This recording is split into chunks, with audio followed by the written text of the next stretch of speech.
मेरे प्यारे दोस्तों, मैं वैभव एक बार फिर से आप सबका स्वागत करता हूं आपके अपने ऑनलाइन प्लेटफॉर्म पर। आप सभी मेरे भाई बहनों का बहुत बहुत स्वागत है। जल्दी से सारे लोग आ जाइए। फिर आज के सेशन की हम लोग शुरुआत करेंगे। करंट अफेयर के और स्टैटिक जीके जीएस के कुछ महत्वपूर्ण प्रश्नों को हम लोग करने वाले हैं, जो कि आपके एग्जाम के लिए काफी इंपॉर्टेंट हो सकते हैं। तो जितने मेरे भाई बहन जुड़ते चल रहे हैं, आप सभी लोगों से निवेदन करूंगा कि सेशन को लाइक कर दिएगा, शेयर कर दिएगा। चैनल पर पहली बार होगी तो सब्सक्राइब कर दिएगा। चलिए शुरू करते हैं इसी के साथ आज की क्लास को। पहला प्रश्न आपके सामने है। मार्च 2025 में किस राज्य सरकार ने महिला एवं बाल सुरक्षा को मजबूत करने के लिए प्रोजेक्ट हिफाजत की शुरुआत की है? अब देखो, यहाँ से दो प्रश्न बन सकते हैं। पहला तो प्रश्न आपसे ये बन सकता है कि जो प्रोजेक्ट हिफाजत है ये किस उद्देश्य से शुरू किया गया। एक प्रश्न तो आपसे ये ऐसे पूछा जा सकता है। तो आपको याद रखना है, जो प्रोजेक्ट हिफाजत है ये महिलाओं और बाल सुरक्षा के उद्देश्य से, ठीक है, महिलाओं और बच्चों की सुरक्षा के उद्देश्य से प्रोजेक्ट हिफाजत को शुरू किया गया। आपसे प्रश्न बन रहा है कि ये किस राज्य सरकार ने शुरू किया है। दूसरा प्रश्न आपसे बन सकता है कि किस राज्य सरकार ने शुरू किया। तो एक तो किस उद्देश्य से शुरू किया गया, दूसरा किस राज्य सरकार ने शुरू किया। महाराष्ट्र, गुजरात, पंजाब या फिर केरल, क्या हो जाएगा? तो पहले प्रश्न की बात करेंगे, करेक्ट आंसर आप आंसर कर दोगे पंजाब को, ठीक है। किसको? तो ऑप्शन संख्या सी आंसर कर देगा, पंजाब को आंसर कर देंगे। ऑप्शन संख्या क्या हो जाएगा? तो सी बिल्कुल एकदम करेक्ट आंसर हो जाएगा, ठीक है। चलिए आगे बढ़ेंगे अगले प्रश्न की तरफ। अगला प्रश्न आपके सामने, हाल ही में किसके द्वारा नमो अस्पताल का उद्घाटन किया गया? बताइएगा क्या हो जाएगा। तो किसके द्वारा अभी हाल में अगर हम लोग बात करेंगे तो नमो अस्पताल का उद्घाटन किया गया है? प्रधानमंत्री नरेंद्र मोदी, अमित शाह, जेपी नड्डा, या फिर अगर हम लोग बात करें तो मनोहर लाल खट्टर, क्या हो जाएगा? दूसरे प्रश्न की बात करेंगे तो किसके द्वारा नमो अस्पताल का उद्घाटन किया गया है? तो आप आंसर कर दोगे प्रधानमंत्री नरेंद्र मोदी जी के द्वारा। ऑप्शन संख्या क्या हो जाएगा? तो ऑप्शन संख्या ए बिल्कुल करेक्ट हो जाएगा। प्रधानमंत्री नरेंद्र मोदी जी के द्वारा नमो अस्पताल का उद्घाटन किया गया। दूसरे प्रश्न का ऑप्शन संख्या ए बिल्कुल करेक्ट हो जाएगा, ठीक है। अगर हम लोग प्रधानमंत्री नरेंद्र मोदी जी की बात करेंगे तो 2014 में, ठीक है, 2014 में ये पहली बार प्रधानमंत्री बने थे, ठीक है, भारत के प्रधानमंत्री। अगर हम लोग बात करेंगे तो 2014 में भारत के प्राइम मिनिस्टर बने थे, प्रधानमंत्री बने थे, और तब से लेकर के अगर हम लोग बात करें तो लगातार अभी तक ये भारत के प्रधानमंत्री है। और अगर हम लोग बात करें तो गैर कांग्रेसी, अगर हम लोग बात करें तो गैर कांग्रेसी प्रधानमंत्रियों में सबसे लंबा जो कार्यकाल है, गैर कांग्रेसी प्रधानमंत्रियों में सबसे लंबा जो कार्यकाल है वो मोदी जी का है, ठीक है। और इनकी एक बुक है जिसका नाम क्या है? तो जिसका नाम है एग्जाम वॉरियर्स, ठीक है। क्या नाम है? तो जिसका नाम है एग्जाम वॉरियर्स। तो ये भी याद रखेंगे, ठीक है, एग्जाम वॉरियर्स इनकी बुक का नाम है मोदी जी का, ठीक है। ऑप्शन संख्या क्या हो जाएगा? ए बिल्कुल करेक्ट हो जाएगा। आगे बढ़ेंगे अगले प्रश्न की तरफ। हाल ही में किस बैंक ने प्रोजेक्ट हक हवाई अनुभवी कल्याण केंद्र का लॉन्च किया? बताइएगा क्या हो जाएगा। तो हम लोग बात करेंगे कौन सा बैंक है जिसने प्रोजेक्ट हक, ठीक है, और ये जो प्रोजेक्ट हक है इसको किस उद्देश्य से लॉन्च किया गया? तो हवाई अनुभवी कल्याण केंद्र लॉन्च किया गया है। बताइएगा क्या हो जाएगा। तो अगर हम लोग बात करेंगे तो हाल ही में किस बैंक ने प्रोजेक्ट हक जो है लॉन्च किया है, ठीक है, बताइएगा क्या हो जाएगा। तो HDFC bank, Canara bank, Punjab national bank, या फिर Maharashtra bank, bank of Maharashtra, क्या हो जाएगा? करेक्ट आंसर आप आंसर कर दोगे ऑप्शन संख्या ए आंसर कर दोगे, HDFC बैंक, ठीक है। कौन सा? तो HDFC बैंक। तीसरे प्रश्न का क्या हो जाएगा? ऑप्शन संख्या ए बिल्कुल करेक्ट हो जाएगा। क्लियर है? याद रखिएगा, ठीक। चलिए आगे बढ़ेंगे अगले प्रश्न की तरफ। अगले प्रश्न का आंसर करेंगे। द वेल्थ रिपोर्ट 2025 के अनुसार वैश्विक संपत्ति रैंकिंग में भारत का कौन सा स्थान है? देखो, कल इस प्रश्न को हम लोगों ने किया था। अगर आपसे पूछ ले कि वेल्थ जो रिपोर्ट है, द वेल्थ रिपोर्ट 2025 के अनुसार वैश्विक संपत्ति रैंकिंग में अगर आपसे सीड्स पर पूछ ले कि सीड्स पर कौन सा देश है, तो आप आंसर करोगे अमेरिका। सीड्स पर कौन है? तो सीड्स पर अमेरिका। आपसे भारत का स्थान पूछ रहा है, तो भारत का कौन सा स्थान है? तो आंसर क्या करेंगे? पहला, दूसरा, तीसरा, चौथा। आंसर करोगे ऑप्शन संख्या डी, चौथा, ठीक है।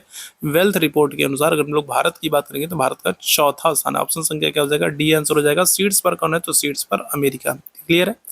आगे बढ़ेंगे अगले प्रश्न की तरफ। अगला प्रश्न आपके सामने, हाल ही में कहां पर साहित्य अकादमी का साहित्य महोत्सव 2025 आयोजित किया गया? पांचवें प्रश्न का आंसर करिएगा क्या हो जाएगा। तो अगर हम लोग बात करेंगे साहित्य अकादमी का साहित्य महोत्सव 2025 कहां पर आयोजित किया गया? सूरत में, नई दिल्ली में, लखनऊ में, या फिर पुणे में, क्या हो जाएगा करेक्ट आंसर? आंसर कर दोगे ऑप्शन संख्या बी आंसर करिएगा, नई दिल्ली में, ठीक है। कहां पर? तो नई दिल्ली में। ऑप्शन संख्या क्या हो जाएगा? तो बी बिल्कुल करेक्ट आंसर हो जाएगा। दिल्ली की बात करें तो दिल्ली को 69 जो 69वां जो कॉन्स्टिट्यूशनल अमेंडमेंट है, 69वां जो संशोधन है, इसके द्वारा अगर हम लोग बात करेंगे तो दिल्ली को NCR नेशनल कैपिटल रीजन, ठीक है, क्या हो जाएगा? तो नेशनल कैपिटल रीजन, राष्ट्रीय राजधानी क्षेत्र का दर्जा दिया गया, ठीक है। NCR नेशनल कैपिटल रीजन, राष्ट्रीय राजधानी क्षेत्र का दर्जा दिया गया, विशेष दर्जा दिया गया 69वें संविधान संशोधन के द्वारा नई दिल्ली को, ठीक है। एक बात तो आपको ये याद रखना है। दूसरी चीज अगर हम लोग बात करें तो दिल्ली क्या है? तो दिल्ली एक केंद्र शासित प्रदेश है, ठीक है। दिल्ली क्या है? तो एक केंद्र शासित प्रदेश है। और अभी यहाँ पर, ठीक है, क्या हो रहा है? अभी यहाँ पर भाजपा, ठीक है, भाजपा की सरकार बन गई है। इससे पहले अगर हम लोग बात करें तो आम आदमी पार्टी की सरकार थी और यहाँ पर एक महिला मुख्यमंत्री बन गई है। ठीक है, कल भी मैंने आप लोगों से नाम पूछा था और आज भी जरा फटाफट सभी लोग कमेंट करके बता दो कि जो महिला मुख्यमंत्री बनी है तो उनका नाम क्या है। ठीक है, तो ये आप लोगों को बताना है। 69वें संशोधन के द्वारा दिल्ली को राष्ट्रीय राजधानी क्षेत्र घोषित कर दिया गया। अगर आपसे बोले कितने केंद्र शासित प्रदेश हैं जिनके पास विधानसभा है, कितने केंद्र शासित प्रदेश हैं जिनके पास विधानसभा है, तो क्या आंसर करोगे? तो आप आंसर करोगे 2 केंद्र शासित प्रदेश हैं। कौन कौन से? तो सॉरी 3 केंद्र शासित प्रदेश। कितने? 3 केंद्र शासित प्रदेश हैं। कौन कौन से? तो आप आंसर करोगे, एक तो दिल्ली है, दूसरा अगर हम लोग बात करें जम्मू एंड कश्मीर है, और तीसरा अगर हम लोग बात करेंगे कौन सा है तो पुद्दुचेरी है। ठीक है, कौन सा? तो दिल्ली, जम्मू एंड कश्मीर और क्या हो जाएगा? पुद्दुचेरी। तो 3 केंद्र शासित प्रदेश हैं जिनके पास क्या है? जिनके पास ठीक है अपनी विधानसभा। 3 केंद्र शासित प्रदेश जिनके पास अपनी विधानसभा, दिल्ली, जम्मू एंड कश्मीर और पुद्दुचेरी। ठीक है, आगे बढ़ेगा अगले प्रश्न की तरफ। निम्नलिखित में से अंतर्राष्ट्रीय महिला दिवस 2025 की थीम क्या है? बताइएगा क्या हो जाएगा? तो अंतर्राष्ट्रीय महिला दिवस 2025, अंतर्राष्ट्रीय महिला दिवस कब मनाते हैं? तो आपको पता है 8 मार्च को। ठीक है, 8 मार्च को क्या करते हैं? अंतर्राष्ट्रीय महिला दिवस मनाते हैं। राष्ट्रीय महिला दिवस अगर आपसे बोले, राष्ट्रीय महिला दिवस अगर आपसे पूछ ले तो क्या आंसर करोगे? तो राष्ट्रीय महिला दिवस हम लोग मनाते हैं कब? 13 फरवरी को मनाते हैं। किसके? सरोजनी नायडू के जन्मदिवस को। 13 फरवरी को राष्ट्रीय महिला दिवस हम लोग मनाते हैं सरोजनी नायडू जी के जन्मदिवस को। ठीक है, अंतर्राष्ट्रीय महिला दिवस 8 मार्च को मनाते हैं और इसका थीम क्या है? छठवें प्रश्न की बात करेंगे, क्या हो जाएगा करेक्ट आंसर? चलिए बताइएगा क्या हो जाएगा? तो करेक्ट आंसर कर दोगे ऑप्शन संख्या ए, कार्रवाई में तेजी। ऑप्शन संख्या क्या कर दोगे? ए आंसर कर दोगे, कार्रवाई में तेजी। ठीक है, आगे बढ़ेंगे अगले प्रश्न की तरफ। अगले प्रश्न का आंसर करिएगा, हाल ही में किस राज्य सरकार ने केंद्र सरकार की एकीकृत पेंशन योजना और नई आबकारी नीति 2025 को मंजूरी दे दी है? तो कौन सा राज्य सरकार है? बताएंगे क्या हो जाएगा? 7वें प्रश्न की बात करेंगे, किस राज्य सरकार ने केंद्र सरकार की एकीकृत पेंशन योजना और नई आबकारी नीति 2025 को मंजूरी दे दी है? मणिपुर, उत्तराखंड, गोवा या फिर गुजरात? क्या हो जाएगा करेक्ट आंसर? तो आंसर कर दोगे उत्तराखंड। ऑप्शन संख्या क्या हो जाएगा? बी बिल्कुल करेक्ट हो जाएगा। उत्तराखंड को आप समान नागरिक संहिता के संदर्भ में भी याद रखेंगे। ठीक है, समान नागरिक संहिता लागू करने वाला पहला राज्य है स्वतंत्र भारत में। ठीक है, क्या हो जाएगा?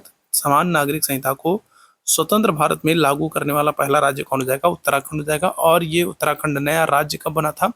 तो क्या आंसर करिएगा? तो 9 नवंबर 2000 को। ठीक है, क्या हो जाएगा? तो 9 नवंबर 2000 को उत्तराखंड एक अलग राज्य बना था। किससे अलग होकर के? तो यूपी से अलग होकर के। ठीक है, किससे? उत्तर प्रदेश से अलग होकर के एक नया राज्य बना था उत्तराखंड। ठीक है, समान नागरिक संहिता लागू करने वाला स्वतंत्र भारत में पहला राज्य है। ठीक है, ऑप्शन संख्या क्या करेंगे? तो बी आंसर करेंगे। ठीक है, आगे बढ़ेंगे अगले प्रश्न की तरफ। हाल ही में किस आईआईटी संस्थान और कोल इंडिया लिमिटेड ने स्वच्छ कोयला ऊर्जा तथा नेट जीरो केंद्र स्थापित करने के लिए साझेदारी की है? तो कौन सा आईआईटी है? बताएंगे क्या हो जाएगा? IIT Madras, IIT Hyderabad, IIT Bombay या फिर आईआईटी गुवाहाटी? आंसर कर दोगे ऑप्शन संख्या बी, आईआईटी हैदराबाद। ठीक है, क्या हो जाएगा? तो आईआईटी हैदराबाद जो है इसने समझौता किया। ऑप्शन संख्या क्या हो जाएगा? तो बी आंसर करेंगे। क्लियर है, अगले प्रश्न की तरफ चलेंगे। हाल ही में कहां पर पहली बार सशस्त्र बलों की सैन्य शक्ति का जीवंत प्रदर्शन शौर्य वेदना उत्सव आयोजित किया गया? ये बड़ा महत्वपूर्ण प्रश्न है, बताइएगा क्या हो जाएगा? तो अगर हम लोग बात करेंगे क्या हो जाएगा इस प्रश्न का आंसर, तो हाल ही में कहां पर पहली बार सशस्त्र सेना बलों की सैन्य शक्ति का जीवंत प्रदर्शन शौर्य वेदना उत्सव आयोजित किया गया? तो बताइएगा क्या हो जाएगा करेक्ट आंसर? आप आंसर कर दोगे ऑप्शन संख्या डी, बिहार में। ठीक है, कहां पर? तो ऑप्शन संख्या क्या करेंगे? तो डी आंसर कर देंगे, बिहार में। ऑप्शन संख्या डी बिल्कुल करेक्ट आंसर हो जाएगा। ठीक है, चलिए आगे बढ़ेंगे अगले प्रश्न की तरफ। अगले प्रश्न का आंसर करिएगा, हाल ही में बेंगलुरु सिटी यूनिवर्सिटी का नाम बदलकर किसके नाम पर रखा गया? तो अगर हम लोग बात करें बेंगलुरु की, तो बेंगलुरु को आपको याद रखना है कि जो बेंगलुरु है, ठीक है, बेंगलुरु की अगर हम लोग बात करें तो बेंगलुरु को आपको याद रखना है कि ये कर्नाटक की राजधानी है। ठीक है, कहाँ की? तो कर्नाटक की राजधानी है बेंगलुरु। और बेंगलुरु को सिलिकॉन सिटी के नाम से जानते हैं। ठीक है, किसके नाम से? तो सिलिकॉन सिटी के नाम से जाना जाता है बेंगलुरु को। ठीक है, और बेंगलुरु सिटी यूनिवर्सिटी जो है इसका नाम बदल करके किसके नाम पर कर दिया गया? तो आंसर कर दोगे मनमोहन सिंह। ठीक है, किसके? मनमोहन सिंह। और मनमोहन सिंह की पुस्तक का नाम अगर आपसे पूछ ले तो आप आंसर क्या कर दोगे? तो आप आंसर कर दोगे चेंजिंग इंडिया। ठीक है, क्या जगह? तो मनमोहन सिंह की पुस्तक का नाम क्या है? तो आप आंसर कर दोगे चेंजिंग इंडिया। मनमोहन सिंह की पुस्तक है। मनमोहन सिंह जो है ये भारत के फाइनेंस मिनिस्टर, वित्त मंत्री रह चुके हैं। साथ ही साथ अगर हम लोग बात करें तो आरबीआई के गवर्नर रह चुके हैं। साथ ही साथ भारत के प्रधानमंत्री भी रह चुके हैं। ठीक है, याद रखेंगे। तो मनमोहन सिंह जो है इनकी उपलब्धि महत्वपूर्ण है। वित्त मंत्री रह चुके हैं, आरबीआई के गवर्नर रह चुके हैं, प्रधानमंत्री भी रह चुके हैं। आप लोग मुझे कमेंट करके बताइएगा कि प्रधानमंत्री के रूप में मनमोहन सिंह का कार्यकाल क्या है। प्रधानमंत्री के रूप में अगर हम लोग बात करेंगे तो मनमोहन सिंह का कार्यकाल क्या है, ये आप लोग मुझे कमेंट करके बताइएगा। किस वर्ष से किस वर्ष तक मनमोहन सिंह प्रधानमंत्री के रूप में कार्य किए थे। हाल ही में किस मंत्रालय ने महिलाओं के वास्तविक नेतृत्व को बढ़ावा देने और सरपंच पति संस्कृति को खत्म करने के लिए एक नई मुहिम की शुरुआत की। तो क्या हो जाएगा, 11वें प्रश्न की बात करेंगे, करेक्ट आंसर क्या हो जाएगा। तो देखो पंचायतों की अगर हम लोग बात कर रही है, पंचायतों की बात हो रही है, सरपंच की बात हो रही है, तो कौन सा मंत्रालय हो सकता है, तो आप आंसर कर दोगे पंचायती राज मंत्रालय। ऑप्शन संख्या क्या हो जाएगा, तो डी आंसर करेक्ट हो जाएगा। ठीक है, पंचायतों की बात करें भाग किस भाग में, तो भाग आप कहोगे 9 में उल्लेख। अगर आपसे अनुसूची पूछ लेगा तो अनुसूची क्या कहोगे, तो अनुसूची आप कहोगे 11 में उल्लेख है। अगर आपसे अनुच्छेद पूछ ले किस अनुच्छेद में पंचायतों का उल्लेख है, तो अनुच्छेद आप 40 बताओगे और अनुच्छेद 243 बताओगे। अनुच्छेद 243 और अनुच्छेद 40 में पंचायतों के गठन की बात की गई है। ठीक है, याद रखिएगा। 24 अप्रैल की बात करेंगे तो 24 अप्रैल को पंचायत दिवस मनाता है। ठीक है, क्या कहते हैं, 24 अप्रैल को पंचायत दिवस मनाते हैं। ठीक है, पंचायत राज्य सूची का विषय है। ठीक है, कौन से, तो राज्य सूची का विषय है। पंचायती राज व्यवस्था जो है ये क्या है, तो पंचायत जो है राज्य सूची का विषय है। भारत में लागू कब से हुआ है, तो 2 अक्टूबर 1959 से, 2 अक्टूबर 1959 से। राजस्थान के कहाँ से, तो राजस्थान में नागौर से पंचायती राज व्यवस्था को लागू किया गया। ये सब प्रश्न कल वाले सेशन में आप लोगों को करा चुका हूँ। हाल ही में कहाँ पर मत्स्य पालन स्टार्टअप कॉन्क्लेव 2.0 का आयोजन किया गया, बताइएगा क्या हो जाएगा, क्या आंसर कर दोगे। तो अगर हम लोग बात करेंगे नासिक, बेंगलुरु, हैदराबाद, भोपाल, क्या आंसर करिएगा, तो आंसर कर दोगे आप लोग हैदराबाद में। ठीक है, कहाँ पर, हैदराबाद में।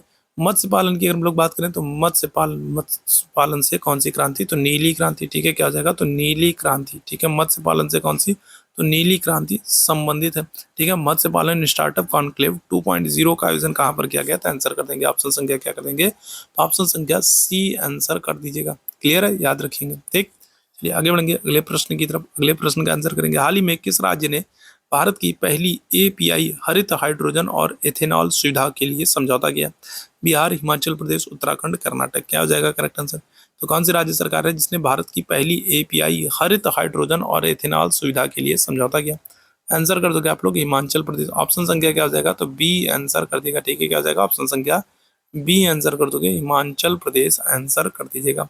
ठीक है, चलिए आगे बढ़ेंगे अगले प्रश्न की तरफ। अगले प्रश्न का आंसर करेंगे, ब्रांड फाइनेंस इंश्योरेंस 2025 रिपोर्ट के अनुसार दुनिया का तीसरा सबसे मजबूत बीमा ब्रांड कौन सा, बताएगा। तो अभी हम लोग बात करें तो ब्रांड फाइनेंस इंश्योरेंस 2025 की एक रिपोर्ट जारी की है और इसके अनुसार दुनिया का तीसरा सबसे मजबूत बीमा ब्रांड कौन सा, क्या आंसर करेंगे, करेक्ट आंसर क्या हो जाएगा बताएगा। तो अगर हम लोग बात करें तो आंसर कर दोगे Bharatiya Jeevan Bima Nigam, Life Insurance Corporation of India. 1956 में एलआईसी की स्थापना हो रही है, जीवन के साथ भी जीवन के बाद भी, भारतीय जीवन बीमा निगम। तो आंसर क्या कर दोगे, तो ऑप्शन संख्या बी आंसर कर दीजिएगा। क्लियर है, चलिए आगे बढ़ेंगे अगले प्रश्न की तरफ। हाल ही में सरकार ने समाचार सामग्री की निगरानी के लिए एक मीडिया निगरानी केंद्र स्थापित करेगी, कहाँ पर करेगी, बताइएगा क्या हो जाएगा। तो अगर हम लोग बात करेंगे तो हाल ही में कौन सी राज्य सरकार है जिसने समाचार सामग्री की निगरानी के लिए मीडिया निगरानी केंद्र को स्थापित करेगी, दिल्ली, बिहार, महाराष्ट्र, उड़ीसा, आंसर कर दोगे कहाँ पर, तो महाराष्ट्र में। ऑप्शन संख्या क्या हो जाएगा, सी आंसर करिएगा। ठीक है, ऑप्शन संख्या सी आंसर करिएगा। निम्नलिखित खेलों में से भारत का राष्ट्रीय खेल कौन सा है, बताइएगा क्या हो जाएगा। 16वें प्रश्न की बात करेंगे, भारत का राष्ट्रीय खेल क्या है। देखो भारत का राष्ट्रीय खेल पूछे या पाकिस्तान का राष्ट्रीय खेल पूछे, क्या हो जाएगा, हॉकी हो जाएगा। अगर आपसे नेपाल का पूछ ले तो नेपाल क्या करोगे, तो नेपाल का खेल क्या हो जाएगा, तो वॉलीबॉल का हो जाएगा। ठीक है, क्या हो जाएगा, तो नेपाल का खेल जो है वॉलीबॉल हो जाएगा। चीन की अगर हम लोग बात करेंगे, चीन का क्या हो जाएगा, तो चीन का जो खेल है वो है टेबल टेनिस। ठीक है, क्या है, तो चीन का खेल क्या है, टेबल टेनिस है। ठीक है, साथ ही साथ अगर हम लोग भूटान की बात करें तो भूटान का राष्ट्रीय खेल क्या है, तो क्या आंसर कर दोगे, तो आप आंसर कर दोगे तीरंदाजी। ठीक है, भूटान का खेल क्या है, तो आप आंसर कर दोगे तीरंदाजी। जरा आप लोग मुझे बताओ कि बांग्लादेश का राष्ट्रीय खेल क्या है, जल्दी से मुझे बताओ बांग्लादेश का राष्ट्रीय खेल क्या है। ठीक है, बांग्लादेश का राष्ट्रीय खेल क्या है, जल्दी से बताइएगा। ठीक है, आगे बढ़ेंगे। महात्मा गांधी ने नमक सत्याग्रह की शुरुआत किस वर्ष की, तो महात्मा गांधी ने नमक सत्याग्रह या फिर इसी को आप लोग क्या कहोगे, इसी को आप कहोगे सविनय अवज्ञा आंदोलन। ठीक है, कौन सा, सिविल डिसओबीडियंस मूवमेंट, सविनय अवज्ञा आंदोलन की अगर हम लोग बात करेंगे तो ये गांधी जी ने किस वर्ष शुरू किया है, तो क्या आंसर करेंगे, तो आंसर हो जाएगा आपका क्या हो जाएगा बताइएगा। तो सविनय अवज्ञा आंदोलन की बात करेंगे तो ये कब, तो ये 12 मार्च। ठीक है, कब, तो 12 मार्च 1930 को। ठीक है, क्या हो रहा है, तो ये आंदोलन शुरू होगा कहाँ से, साबरमती आश्रम से। ठीक है, कहाँ से, तो साबरमती से गांधी जी शुरुआत करेंगे, कितने लोगों के साथ, तो 78 प्रतिनिधि हैं 78 लोग हैं जिनके साथ गांधी जी चलना शुरू करेंगे 5 अप्रैल 1930 को। ठीक है, कब? 5 अप्रैल 1930 को गांधी जी दांडी दांडी तट पर पहुंचते हैं और 6 अप्रैल 1930 को नमक बना करके नमक कानून को तोड़ते हैं। ठीक है, कुल 24 दिन की यात्रा होगी और कुल 241 मील की दूरी गांधी जी तय करेंगे। और इस दौरान अगर आपसे पूछा जाए गांधी जी के साथ कौन सा पत्रकार मौजूद था, तो आप आंसर करोगे वेब मिलर। वेब मिलर नामक पत्रकार जो है वो इस दौरान गांधी जी के साथ मौजूद था, नमक सत्याग्रह के दौरान। तो ऑप्शन संख्या क्या हो जाएगा? ए बिल्कुल करेक्ट हो जाएगा। ठीक है, आगे बढ़ेगा। दिल्ली भारत में जालियांवाला बाग हत्याकांड कहाँ हुआ था?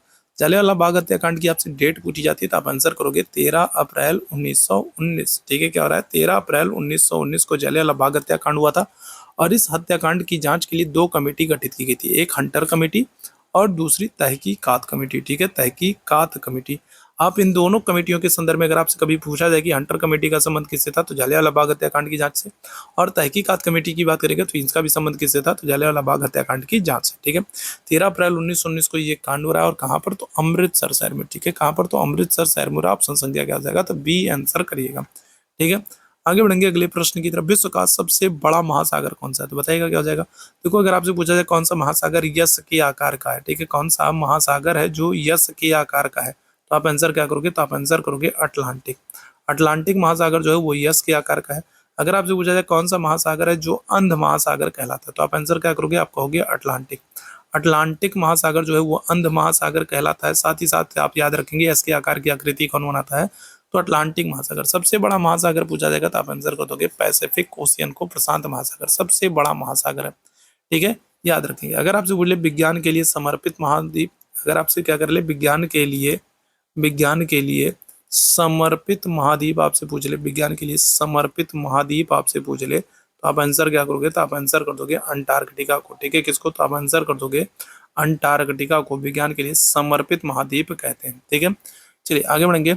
और भारत की संसद की दोनों सदनों का संयुक्त सत्र कहाँ पर आयोजित होता है? तो बताइएगा क्या हो जाएगा? तो भारत की संसद की दोनों सदनों का संयुक्त सत्र कहाँ पर आयोजित होता है? आपको ये बताना है किस अनुच्छेद के तहत ये सत्र जो है संयुक्त अधिवेशन बुलाया जाता है, किस अनुच्छेद के तहत संयुक्त अधिवेशन बुलाया जाता है, बुलाता कौन है, बुलाता कौन है, और इसकी अध्यक्षता कौन करता है? तो ये आप लोग मुझे कमेंट करके बताएंगे। इन सभी प्रश्नों का आंसर आप लोग कमेंट बॉक्स में मुझे बताएंगे कि जो संसद की जो दोनों सदनों का जो संयुक्त अधिवेशन होता है वो किस अनुच्छेद के तहत बुलाया जाता है।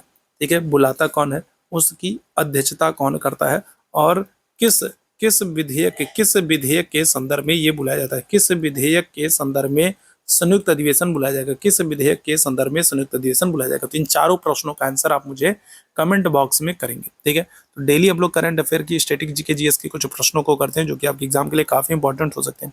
तो जुड़ना ना भूला करें, और सेशन अगर पसंद आता हो तो सेशन को लाइक और शेयर करना भी ना भूलें। चैनल पर पहली बार हो तो सब्सक्राइब भी जरूर करें। थैंक यू सो मच आपसे लोगों को मेरे साथ जुड़ने के लिए। गुड नाइट, शुभ रात्रि।